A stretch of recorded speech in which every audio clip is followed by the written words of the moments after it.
नमस्कार, मी मनीषा. तुम्ही पाहत आहात एम न्यूज. मंगळवार सकाळ आणि एक भीषण अपघात.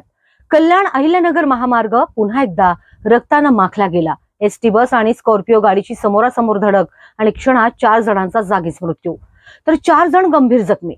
मिळालेल्या प्राथमिक माहितीनुसार ही स्कॉर्पिओ गाडी अहिल्यानगरहून डोंबिवलीकडे निघाली होती, एका आजारी नातेवाईकाला भेटण्यासाठी. पण नशिबानं काही वेगळंच लिहिलं होतं.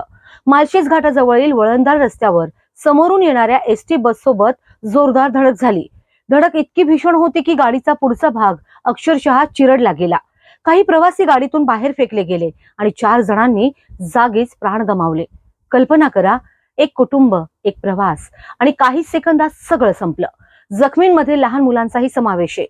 एक मुलगी तर गंभीर अवस्थेत जीवनासाठी झुंज देत आहे. पोलिसांच्या प्राथमिक तपासात अतिवेग आणि घाटातील तीव्र वळण हे अपघाताचं मुख्य कारण असल्याचं समोर येत आहे.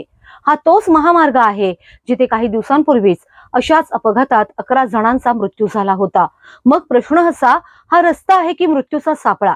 रस्ते सुधारले, वेग वाढला, पण सुरक्षितता कुठे हरवली? प्रशासन जागा होणार का? की अजून किती जीव गेले की उपाय होणार?